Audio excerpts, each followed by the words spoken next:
तुलसीदास साहिब जी मथुरा वाले जय गुरुदेव के प्रवर्तक, उन्होंने भी ये बात आपके समक्ष रूबरू करते हैं, क्योंकि ये आवश्यक होगी आपको दृढ़ता लाने के लिए, आपको भगवान और इस दास को पहचानने के लिए बहुत सुविधा होगी। अब श्री जय गुरुदेव पंथ के प्रवर्तक मथुरा के श्री तुलसीदास साहिब जी बहुत पुण्यकर्मी प्राणी हैं और ये शिवजाल से भी अच्छी आत्मा थे, लेकिन शिवजाल जी ने अपना भट्ठा बैठाया, शास्त्र गुरु साधना कर ऐसे पुण्यकर्मी उसको परम धनी जान के वहां फंस गए। इन अपना भी जीवन नष्ट कर लिया। सन 1971 में, सन 1954 से पहले से ये सत्संग करा तुलसीदास जय गुरुदेव पंथ का प्रवर्तक मथुरा वाला, और सन 1954 से उस समय इसकी बैटरी फुल थी चार्ज पिछले जन्म की। 1971 में इसने भविष्यवाणी करी इस दास के लिए। 7 सितंबर 1971 को इन्होंने कहा कि वो जो तत्वदर्शी संत है वो अब 20 वर्ष का हो चुका है।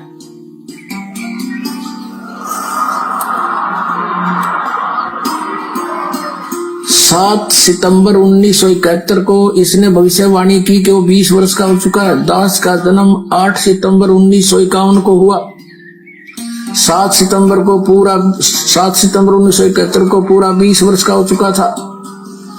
8 सितंबर को 21वां वर्ष शुरू हो जाना था। अब देखिएगा, एक पुस्तक है जय गुरुदेव की वाणी भाग 2, ये यहां से छपी है। ये है श्री तुलसीदास जी महाराज संत पर। ये पहला राधा स्वामी पंथ का पहला संत है जो दास लिखता है, नहीं तो सब सिंह लिखे अपने पीछे या ताराचंद लिखे। यह प्रकाशक है दिव्या शर्मा, 88 साकेत कॉलोनी मथुरा में, और यहां से प्रिंटेड है। मुद्रक है अर्जेंट प्रिंटर्स, पुराना बस स्टैंड मथुरा। इसकी 59 पृष्ठ से पहले पढ़ेंगे। 28 अगस्त को इन्होंने एक भविष्यवाणी करी थी, ये देखिएगा, ये 59 पृष्ठ है इसका, 59, और ये 28 अगस्त शाकाहारी पत्रिका 28 अगस्त 1971 में इसने कोई भविष्यवाणी की थी कि महापुरुष का जन्म भारतवर्ष के एक छोटे से गांव में हो चुका है और वह व्यक्ति मानव इतिहास का सबसे महत्वपूर्ण व्यक्ति बनेगा। उसे जनता का इतना बड़ा समर्थन प्राप्त होगा कि आज तक किसी को नहीं मिला है। वह महापुरुष नए सिरे से विधान को बनाएगा और वह विश्व के संपूर्ण देशों पर लागू होगा। उसका एक झंडा होगा, उसकी एक भाषा होगी।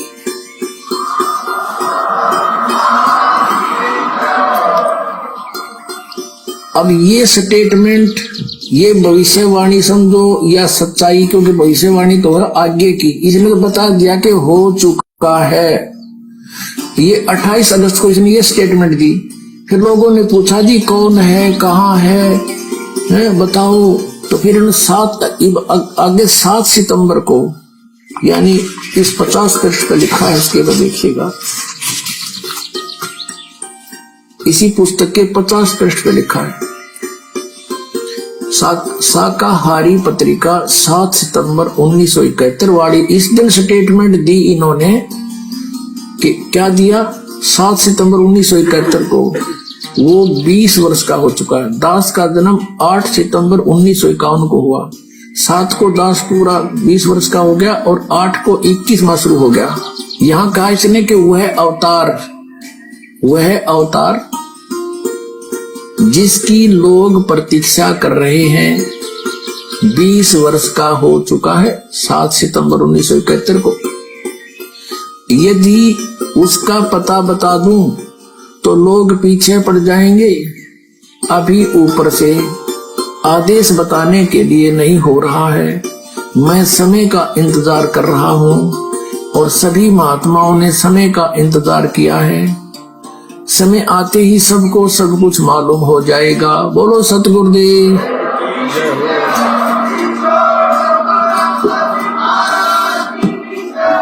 सभी प्रसिद्ध लोगों की पड़ताल के बाद यह साबित हुआ कि वो महापुरुष जो विश्व का कल्याण करेगा, वो महापुरुष जिसके ज्ञान से विश्व में शांति आएगी, वो महापुरुष जो कलयुग में सतयुग लाएगा, उस अवतार का नाम है संत रामपाल जी महाराज। तो पुण्यात्माओं, आप जिन्हें वीडियो के माध्यम से पूरी सच्चाई सहसबूत प्रमाणों सहित अपनी आंखों से देखी है, और हाथ कंगन को आरसी क्या, पढ़े लिखे को फारसी क्या, और जय गुरुदेव पंथ से जुड़े हुए सभी भाई बहनों से मैं हाथ जोड़ के विनती करता हूं कि आपके गुरुदेव तुलसीदास जी जो आपका मार्गदर्शन करके चले गए, कि वो महापुरुष 20 वर्ष का हो चुका है, एग्जैक्ट सारी बातें जो उन्होंने बताई, वो सारी बातें इस पृथ्वी पे नहीं पूरे विश्व में अगर किसी धार्मिक संत के ऊपर खरी खरी उतरती हैं तो आज आपकी आंखों के सामने है वो परम शक्ति, वो परम पुरुष, वो महापुरुष, वो साक्षात कबीर परमेश्वर, वो अल्लाह, खुदा, गॉड, रब, केवल सतगुरु रामपाल जी महाराज जी हैं।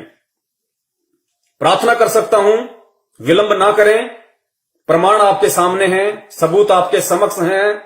समझदार व्यक्ति को देर नहीं लगानी चाहिए, वरना विनाश के समय में जो तांडव मचेगा, उस समय चाहे कितने हाथ जोड़ लेना, कितने ही पैर पकड़ लेना, परमेश्वर रक्षा नहीं करेंगे, क्योंकि उनके भी कुछ विधान है, उनका भी संविधान है, उनकी भी कुछ मान मर्यादाएं हैं। इसीलिए आप जियों को उस विनाश के समय से पहले ही उस परमपिता परमेश्वर की प्रेरणा से, उन्हीं के आशीर्वाद से ये लाइव वीडियो बना बना के संदेशे दिए जा रहे हैं, सहसबूत प्रमाणित, ताकि आप समय रहते सच्चाई को स्वीकार कर लें और विनाश के समय में स्वयं और अपने परिवार को विनाशित होने से बचाएं। आगे चलिए, रूपा आनंद जी उस कल्कि अवतार के विषय में, उस परम पुरुष के विषय में, उस सुप्रीम के विषय में और क्या भविष्यवाणी करती हैं, क्या क्या पहचान बता रही हैं, जो पहचान सुनने के बाद आपको दृढ़ता आएगी, आपके अंदर एक अपने गुरु के प्रति, अपने सतगुरु के प्रति, उस अवतार के प्रति एक विशेष श्रद्धा और लगन का भाव पैदा होगा। और वीडियो आप आगे देखते जाना, ऐसे ऐसे राज खुलेंगे, ऐसे ऐसे भविष्यवाणियां उस परम पुरुष के ऊपर सत्य बैठाई जाएंगी। वो वर्तमान में जिस स्थिति में हैं, वर्तमान में जहां पे बैठे हुए हैं, उसकी भी भविष्यवाणियां पहले से कर रखी हैं कि जिस समय विनाश का समय नजदीक होगा, वो संत गुप्त रह के किसी एक जगह पे बैठा होगा। वो सारी बातें एज इट इज परमपिता परमेश्वर सतगुरु रामपाल जी महाराज जी के ऊपर ही फिट बैठ सकती हैं। क्यों? क्योंकि वही एकमात्र सुप्रीम है, उसके अलावा किसी दूसरे के ऊपर इन भविष्य वक्ताओं की भविष्यवाणियां फिट नहीं बैठ सकती। तो जगत वालों की तो मैं कह नहीं सकता, लेकिन उनके जो भगत हैं वो एंड तक ये वीडियो देखें और देखने के बाद इसको शेयर भी करते रहे, साथ साथ में हर जगह इसको शेयर भी करते रहे, क्योंकि शेयर करने का भी आपको पुण्य मिलेगा, क्योंकि आप सुप्रीम की सेवा कर रहे हैं, उस परमपिता परमेश्वर के प्रकट होने का संदेशा देश दुनिया में पहुंचा रहे हैं। पृथ्वी पर विनाश और तांडव के समय में लोगों को बचाने के लिए आप संदेशे दे रहे हैं। सुनते जाइए, आंखें फटी की फटी रह जाएंगी। जो लोग उनका जन्मदिन मनाते हैं, जो लोग उनका बोध दिवस मनाते हैं और उनको एक जीव साबित करते हैं, उन लोगों के आंखों से आंसू नहीं सूखेंगे अगर एंड तक वीडियो देख लिया तो, कि हम कितने बड़े धोखे में रहे, कितना बड़ा धोखा उसी परम शक्ति, उसी अवतार, उसी सुप्रीम के परिवार वाले हमें दे रहे हैं। क्योंकि यहां की जो शक्ति है वो कहीं भी नहीं चाहेगी कि सुप्रीम दुनिया के सामने आए, सुप्रीम को लोग जाने, सुप्रीम को लोग पहचाने। इसके लिए जो शैतान है, जो काल है, वो दुष्ट शक्तियों को भी उसी परम सत्ता के आसपास ही जन्म देता है, ताकि जब वो अवतार समय अनुसार अपना ज्ञान प्रचार करे, वो प्रकट होकर अपने मिशन को आगे बढ़ाए, तो उससे जुड़ी हुई आत्माओं को किस प्रकार तोड़ा जाए, किस प्रकार भ्रमित किया जाए, कैसे उन आत्माओं को विश्वास ना होने दिया जाए कि एकमात्र यही वो परम शक्ति है जिसकी तुम शरण में हो। कैसे उनकी मर्यादाओं का खंडन करवाया जाए, कैसी कैसी सूक्ष्म चाल खेलकर उन लोगों को भ्रमित किया जाए। इसलिए मैं निवेदन करता हूं उस परमपिता परमेश्वर सतगुरु रामपाल जी महाराज जी से जुड़े हुए भाई बहनों से कि अगर विश्वास करना है भक्ति मार्ग पे, अगर विश्वास करना है अपने उद्धार के लिए, मोक्ष के लिए, सिर्फ और सिर्फ अपने परम पूज्य सतगुरु देव के ऊपर, और सतगुरु देव जी ने सत्संगों में जो वचन कहे हैं, सत्संगों में जो आदेश दिए हैं, केवल उन्हीं को फॉलो किया जाए। और अगर किसी अपने जैसे व्यक्ति की बात भी माननी पड़े तो बात मानने से पहले यह सुनिश्चित कर लेना, यह नीर खीर का निबेड़ा कर लेना कि अमुक व्यक्ति यदि हमें कोई सलाह या परामर्श दे रहा है भक्ति मार्ग का, क्या वो मेरे परम पूज्य गुरुदेव के ज्ञान से मेल खाता है या नहीं खाता है, उनके सत्संगों से मैच करता है या नहीं करता है। अगर करता है तो सहर्ष स्वीकार कीजिए, अगर नहीं करता है तो उस व्यक्ति को तुरंत दुत्कार देना चाहिए, उसको अपने से दूर कर देना चाहिए या खुद उससे दूर हो जाना चाहिए, क्योंकि वो काल का एजेंट होगा। वो तुम्हें डुबोएगा, तुम्हें बर्बाद करेगा, तुम्हें कभी भी उस परम सत्ता के संपर्क में नहीं रहने देगा। सुनिए आगे रूपा आनंद जी, परम पूज्य सतगुरु रामपाल जी महाराज जी के विषय में, क्योंकि हम तो यही कहेंगे, क्योंकि एकमात्र वर्तमान समय का जो कल्कि है केवल सतगुरु रामपाल जी महाराज जी हैं। वर्तमान का यदि कोई सुप्रीम है, कोई अवतारी शक्ति है, केवल परम पूज्य सतगुरु रामपाल जी महाराज जी हैं। लेकिन ये भविष्य वक्ता लोग ना समझ पाने के कारण उन्हें किसी और से जोड़ रहे हैं। तो ये अपने अनुसार चलें, हम अपने अनुसार चलें। तो हमारे अनुसार और इनकी सोच आधार से परम पूज्य सतगुरु रामपाल जी महाराज जी के विषय में भविष्य वक्ता रूपा आनंद जी और क्या पहचान बता रही हैं कि उस कल्कि की और क्या क्या पहचान होंगी। सुनिए। ये भी देखना कि कैसा ज्ञान दे रहा है वो, किस तरह का ज्ञान दे रहा है, ज्ञान है भी या नहीं, या फिर सिर्फ बोल देने से कि मैं कल्कि हूं क्या वो हो जाएगा कल्कि? नहीं, वो ज्ञान भी देगा, ऐसा ज्ञान देगा ना कि लोग पागल हो जाएंगे। और ऐसे ऐसे खुलासा करेगा ना हमारे इतिहास को लेके कि लोग पागल ही हो जाएंगे कि अरे यार ये तो मैंने कभी सुना ही नहीं था, ये क्या बात है, नई बात। और वो साबित भी करेगा, सिर्फ बोलेगा नहीं, सिर्फ बोलना उसका काम नहीं होगा, साबित भी करेगा, साइंटिफिकली भी प्रूव करेगा, हर तरह से प्रूव करेगा। अंत में जीत उसी की होगी। नास्ट्रेडमस ने भी यही कहा था, वी फॉर विक्ट्री, वी का निशान, वी है ना, वी का निशान। तो ये कोड है। तो रूपा जी कह रही हैं कि वो जो संत होगा, वो जो कल्कि होगा, वो जो सुप्रीम होगा, उसकी दूसरी पहचान ये है कि वो ऐसा ज्ञान देगा, ऐसा ज्ञान देगा कि लोग सोचने पे मजबूर हो जाएंगे।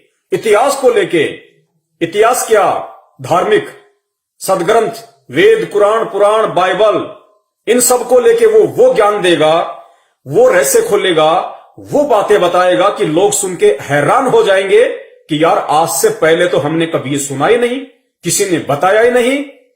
तो इस पूरे विश्व में, इस पूरी पृथ्वी के ऊपर अगर एकमात्र ऐसा कोई वर्तमान में संत है जिसने भारतीय आध्यात्मिकता की काया पलट कर दी, जिसने चारों वेदों को, 18 पुराणों को, उपनिषदों को, मनुस्मृति को, कुरान को, बाइबल को, तौरेत को, जबूर को, इंजिल को, गुरु ग्रंथ साहिब को, सदग्रंथ साहिब को, जितने भी धर्मों के धर्म ग्रंथ हैं या उन धर्मों में अन्य जितने भी छोटे मोटे संत महंत ऋषि मुनि हैं, जैसे दयानंद सरस्वती जी हिंदू धर्म में, और भी बहुत सारे धर्मों में, जाकिर नायक जी मुसलमान धर्म में, जैनियों के महावीर जी के विषय में, कोई भी अगर इस पूरे विश्व में, अगर इस पृथ्वी लोक पे जहां आप और हम रह रहे हैं, और जिस धर्म के जो जो धर्म ग्रंथ हैं, अगर पूरे विश्व में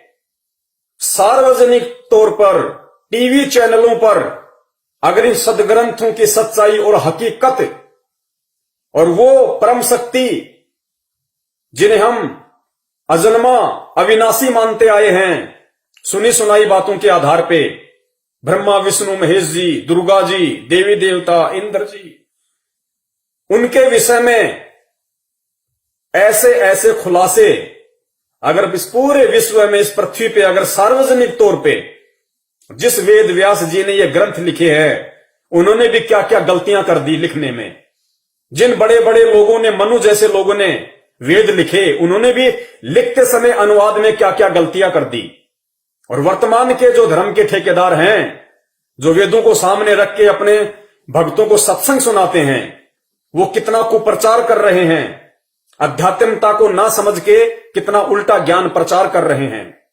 गीता जी का जिन लोगों ने अनुवाद कर डाला, हर संत ने लगभग, चाहे निरंकारी हो, चाहे जय गुरुदेव वाले हों, चाहे आसाराम जी हों, कृपालू जी हों, कुछ भी, जिन जिन संतों ने, महंतों ने, जो भागवताचार्य हैं, जिन्होंने गीता जी के इतने मोटे मोटे अनुवाद कर रखे हैं, उन्होंने कितना गुड़ गोबर एक कर रखा है, कितना अपने मनमुखी तरीके से उन संस्कृत के श्लोकों के अर्थों का अनर्थ किया हुआ है।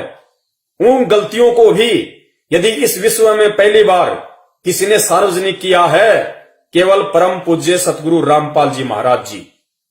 क्योंकि इस पूरे विश्व में वर्तमान समय में अग्नि संत ग्रंथों को खोल खोल के इनके अंदर से अगर किसी ने बताया है कि ब्रह्मा विष्णु महेश, जिनको तुम अजर अविनाशी कहते हो, कि इनकी कभी जन्म और मृत्यु नहीं होती, इनके कोई माता पिता नहीं है, परम पूज्य सतगुरु रामपाल जी महाराज जी ने उसी देवी भागवत के अंदर 6वां स्कंद पेज नंबर 123 खोल के देख लेना, स्पष्ट तौर पे। अब तो यूट्यूब पे लाखों वीडियो पड़े हुए हैं, आप यूट्यूब पे जाके सर्च कीजिए कि ब्रह्मा विष्णु महेश के माता पिता कौन है, ब्रह्मा विष्णु महेश जन्मते मरते हैं, आप सर्च कीजिए, आपको ढेरों प्रमाण मिलेंगे आप ही के सदग्रंथों को, जिनको पढ़ते पढ़ते आपकी आंखें नहीं थकी, और पढ़ाते पढ़ाते नकली और मोतियाबिंद के शिकार भागवताचार्य संत महंतों की आंखें नहीं थकी।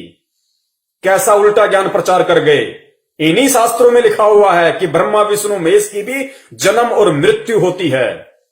और परमेश्वर ने बताया कि कौन ब्रह्मा का पिता है, कौन विष्णु की मां, शंकर का दादा कौन है, पंडित जी हमको दो बताए। लोग कहते हैं दुर्गा, दुर्गा को लोग माता कहते हैं। दुर्गा अगर माता है तो उसका पति कौन है? अगर उसका पति नहीं है तो सिंदूर क्यों लगाती है, हार श्रृंगार क्यों करती है? तो ये सारे रहस्य कि दुर्गा का पति कौन है, काल भगवान है। कौन ब्रह्मा का पिता है? काल निरंजन, ज्योति निरंजन, जिसको ब्रह्म कहा जाता है। कौन विष्णु की मां दुर्गा। और कौन शंकर का दादा है? शंकर का दादा कबीर परमात्मा। ये सृष्टि रचना में, आप ही के सदग्रंथों में, आप ही की गीता से, आप ही के वेदों से उस परमात्मा ने साबित किया है। तो ऐसा ज्ञान किसने दिया? किसने ज्ञान दिया कि ब्रह्मा विष्णु महेश जी भी जब तक इनका राज करने का समय है, उसके बाद इनको भी नीचे डाला जाता है। ये भी आप और हमारी तरह सामान्य व्यक्ति बनते हैं, फिर 84 लाख योनियों में जाते हैं। आप और हमारी तरह गधे, कुत्ते, सूअर, मछली, मुर्गा, मुर्गी बनते हैं। किसने बताया? उन पंडितों ने नहीं बताया, उन ऋषियों ने नहीं बताया, उन धर्म के ठेकेदारों ने आपको नहीं बताया, क्योंकि वो उनका धर्म का धंधा था। अगर वो आपको कह देंगे कि ब्रह्मा विष्णु महेश जन्मते और मरते हैं, इनके भी माता पिता है, ये पूर्ण परमात्मा नहीं है। ये केवल एक मंत्री की तरह इन लोकों में काम करते हैं। ब्रह्मा जी का काम है जीवों की उत्पत्ति करना।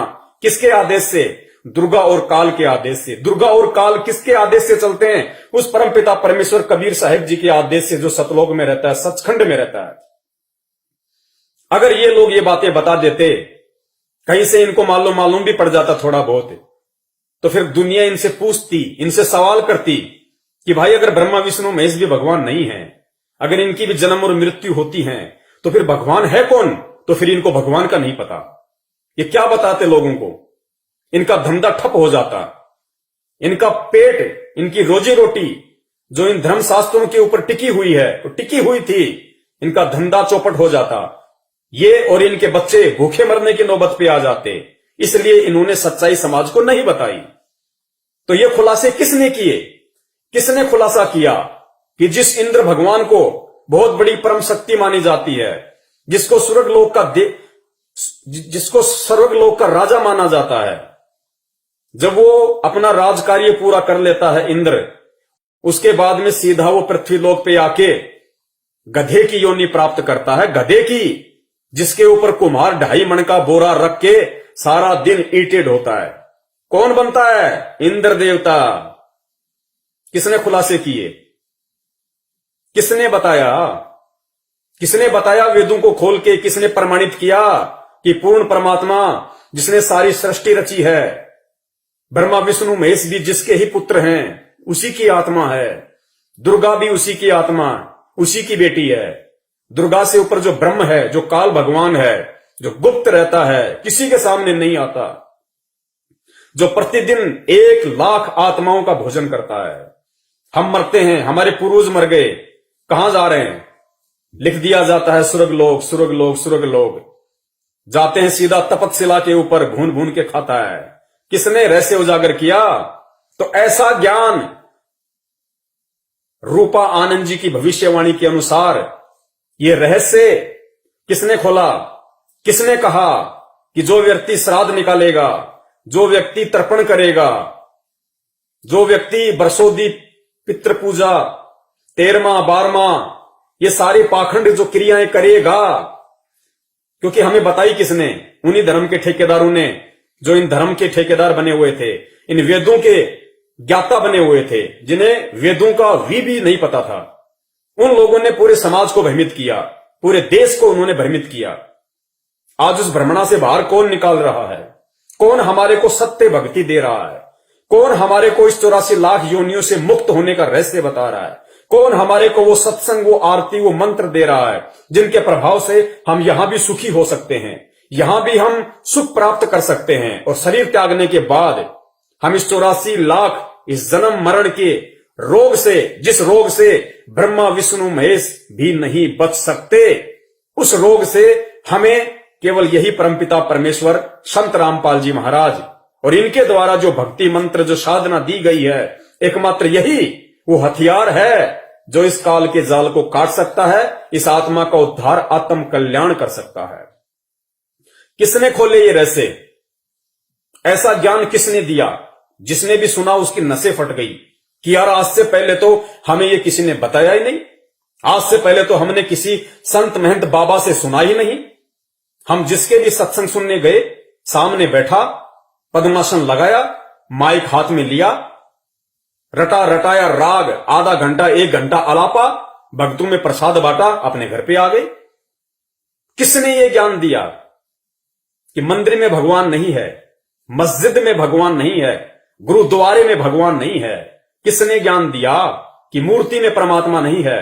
पत्थर की मूर्ति ना सुन सकती, ना देख सकती, ना खा सकती, और तुम चेतन होके, हे प्राणी तू चेतन, तू देख सकता है, तू सुन सकता है, तू खा सकता है, तू महसूस कर सकता है, और वो पत्थर की मूर्ति जो ना सुन सकती है, ना देख सकती है, ना खा सकती है, ना बोल सकती है, तू चेतन होके जड़ के आगे माथा नहीं हो रहा?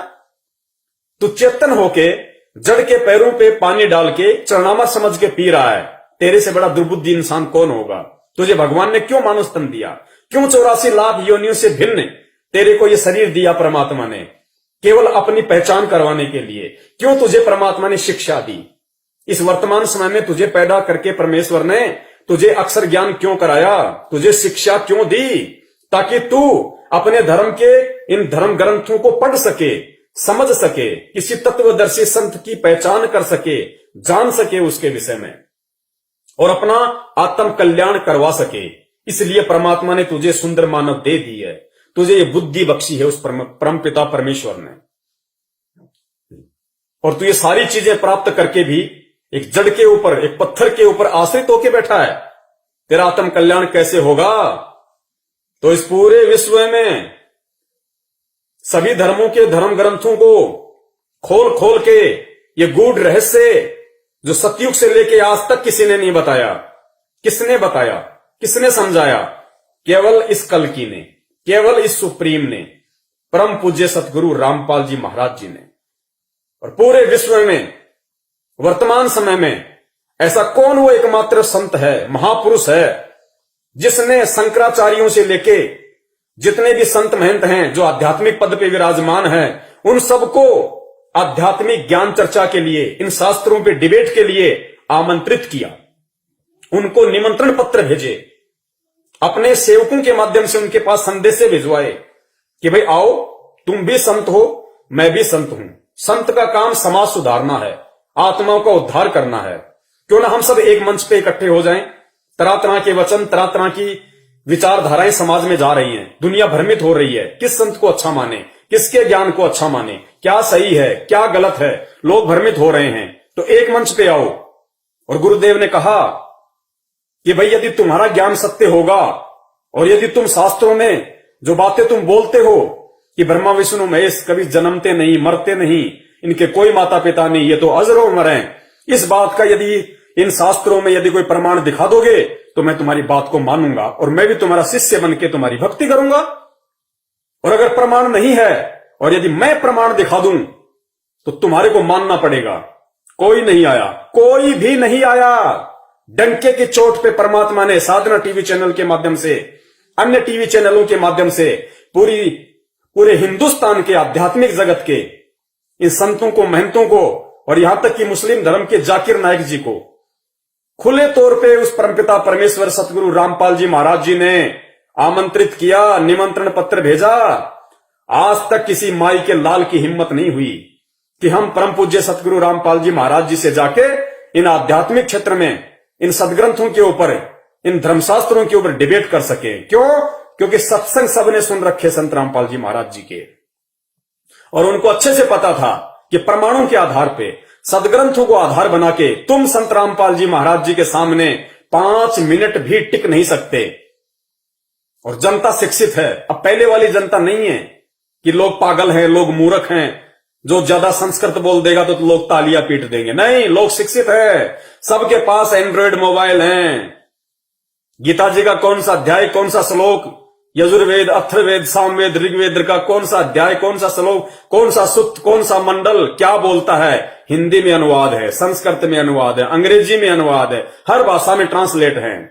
तुरंत खोल के देख लेंगे कि शंकराचार्य जी इस श्लोक का क्या अनुवाद कर रहे हैं और रियल में इसका क्या अनुवाद है।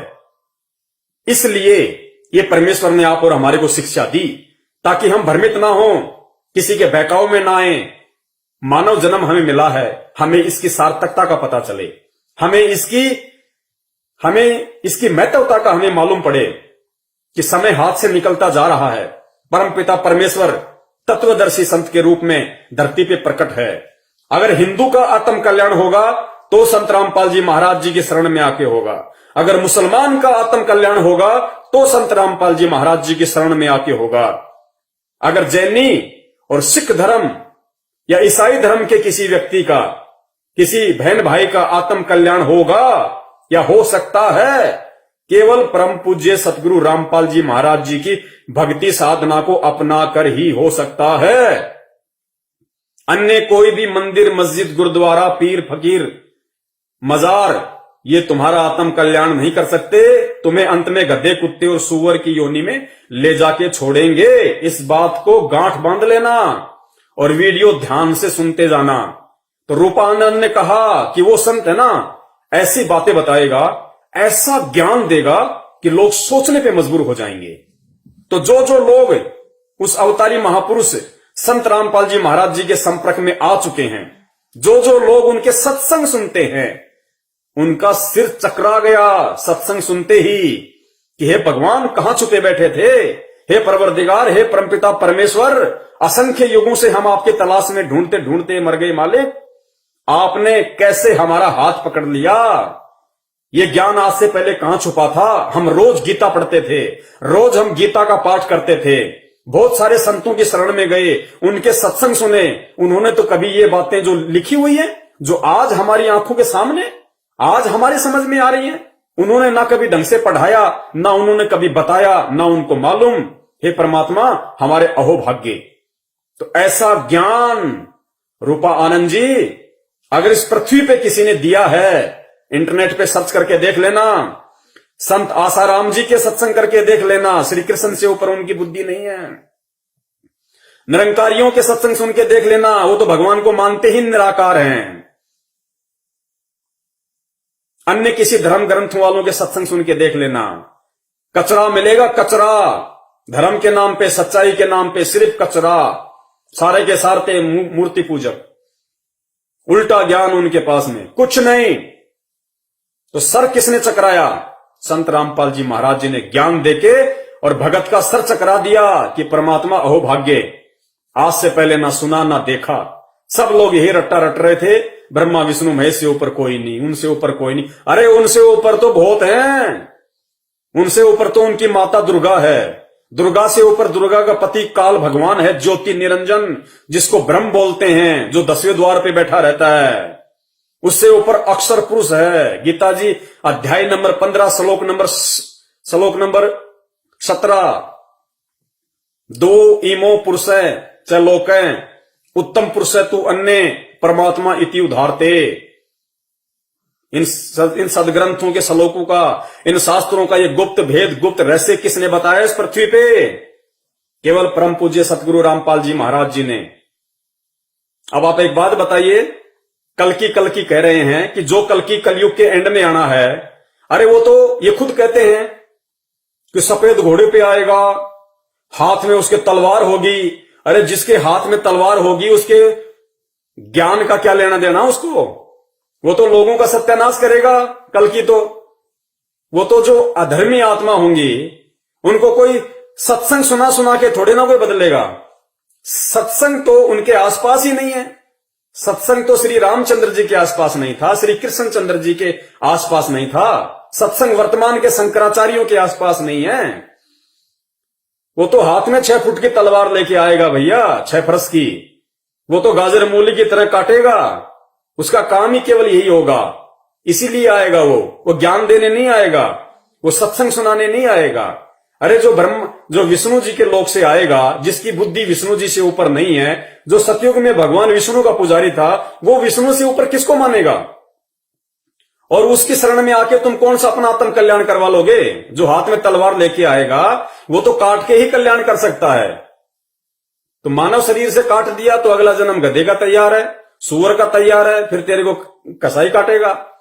तो आत्मा का उद्धार केवल परम संत की शरण में आने से होगा। तो इन भविष्य वक्ताओं की भविष्यवाणियां क्या कहती हैं, ये खुद क्या बोलते हैं?